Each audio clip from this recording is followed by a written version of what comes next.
Hi, welcome to my presentation on the effectiveness of the HRM function at School S.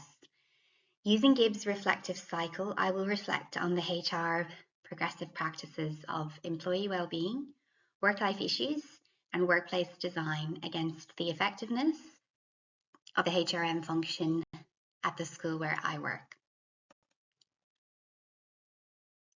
School S is a Catholic K-12 school with approximately 100 teaching staff across the primary and secondary campuses.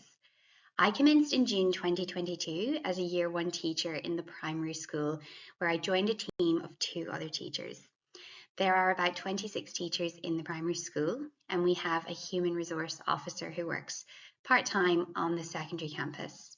When I joined the school, I was given a new staff induction by the head of K-2, who would be my direct manager. However, I was not given a proper handover for the Year 1 class I was going to take. I spent the day in class with the teacher I would be taking over from, with only 1 hour to hand over, where she spoke about each of the children in the class and then gave me her opinion of them. We didn't discuss programs, resources, timetables, or teaching methodologies. The other Year 1 teachers in the team were not very welcoming. They seemed very disjointed and didn't seem to act like a coherent team. When the teacher left, she completely emptied her classroom and left me and the students with nothing, no resources or plans or programs. The school needs to consider the workplace design and the future of work, as there is no flexibility. When I started, I was told it was full-time, 5 days a week in class, as all the teachers at the school work full-time on class. As the world and the future of jobs change, the school needs to consider this.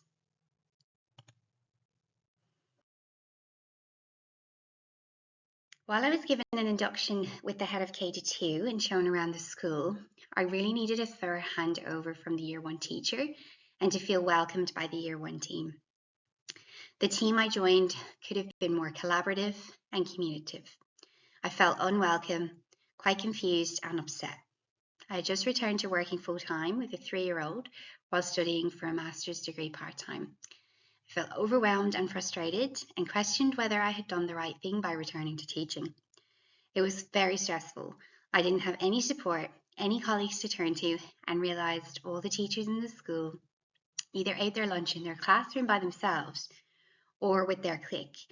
Nobody seemed to use the staff room except for a few of the education assistants. There was no possibility of working part-time, as I was told class teachers at this school are full-time. Looking back, I'm very proud of myself for pushing through this challenging time and positively supporting and helping the students in the Year 1 class that I took. What did work was that it was really helpful to meet the head of K-2, who would be my direct manager, and spend time with him. However, in this case, the induction process and welcome for a new staff member needs to be revised. In contrast, when I first moved to Australia and started at another school in a similar position, also taking over maternity leave cover, I had a very different experience. I went into that school for a full day. The morning was spent in the class getting to know the students and observing the current teacher. The afternoon then was time for a thorough handover. The teacher was very organised, left me notes, programs and resources, and was very helpful. Everyone welcomed me in the school and chatted in the staff room about my background and where I had come from. They were interested in getting to know me, and I felt a real sense of belonging already.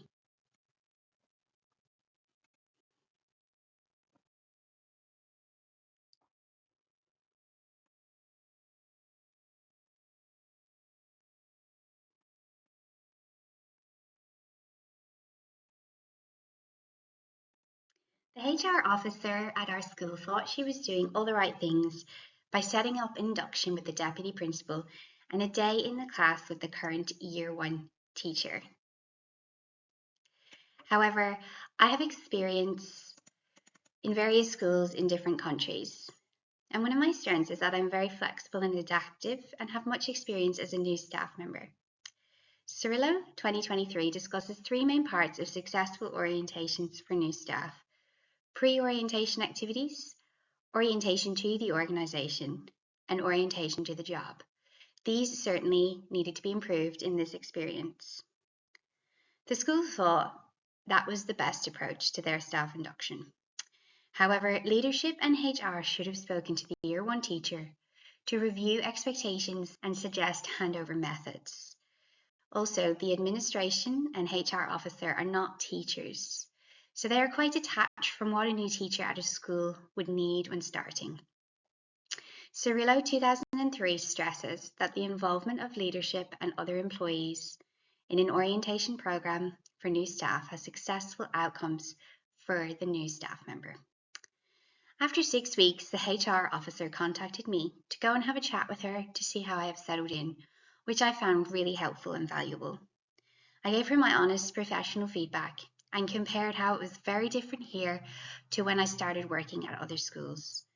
To improve new staff induction, Stark 1996 suggests the crucial first step is a thorough analysis of what is already being done. My feedback has hopefully helped inform recruitment and onboarding processes moving forward. Although I had a tough start at this school, I have worked through and overcome many issues.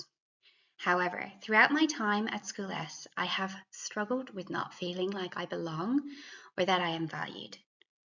Franking 2016 highlights the importance of workplace culture, and having this as a strategic focus, regardless of the industry, will result in better outcomes for employee well-being and satisfaction.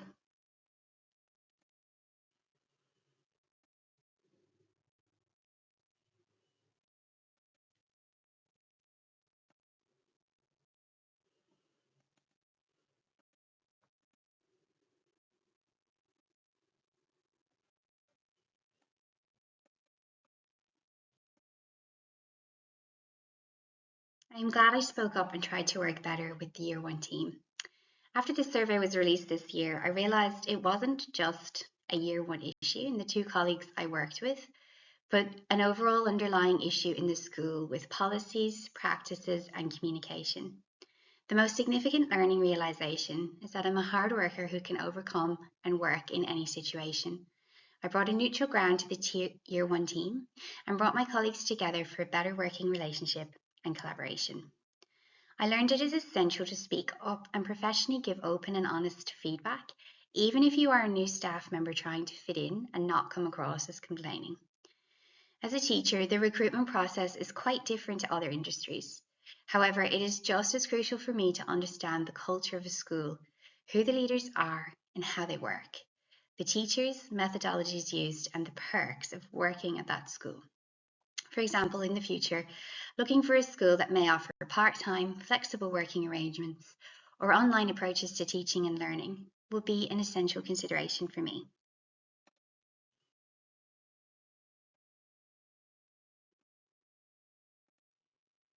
At the beginning of this school year, all the staff were asked to complete an anonymous workplace psychological hazards survey, which I found very valuable and insightful.